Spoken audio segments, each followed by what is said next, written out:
আসসালামু আলাইকুম। আপনারা সবাই কেমন আছেন? আপনারা সবাই জানেন বাবার বাড়িতে চলে আসছি, তাই আজকে ছেলে মেয়েকে নিয়ে আমাদের উলিপুরের ঐতিহ্যবাহী কাচারি পুকুর পাড়ে চলে আসলাম ফুচকা খাওয়ানোর জন্য। এখানে অনেক রকমের ফুচকা পাওয়া যায়, খুব সুন্দর ফুচকা, তাই চলে আসলাম। তো পুকুর পাড়ে এসে অনেক বন্ধু বান্ধবীর সঙ্গে দেখা পেলাম, তো সময়টা বেশ ভালোই কাটলো।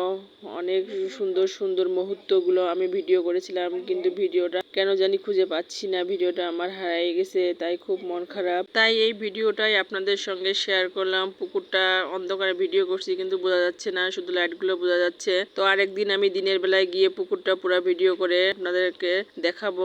বাচ্চাদেরকে ফুচকা খাওয়াইতে এসে আমার প্রিয় বান্ধবী, ছোটবেলার খুব ঘনিষ্ঠ বান্ধবী রূপালীর সঙ্গে দেখা হয়ে গেল। অবশ্য ওর হাজবেন্ডও পাশে ছিল। ওর বাসা পুকুরের পাশে, ওর শ্বশুর বাড়ি হচ্ছে আমার শ্বশুর বাড়ির ঈশ্বরদী, ওখানেই। তো ইনি হচ্ছে সেই বান্ধবীর হাজবেন্ড শাহিন, এনার বাড়ির ঈশ্বরদী। ইনি বাচ্চাদেরকে ফুচকা খাওয়ালো এবং আমাদেরকে আরো অন্যান্য অনেক কিছুই খাওয়ালো। তবে ছোটবেলার সেই বান্ধবী রূপালীকে পেয়ে অনেক সময় কাটালাম, ভালোই লাগলো।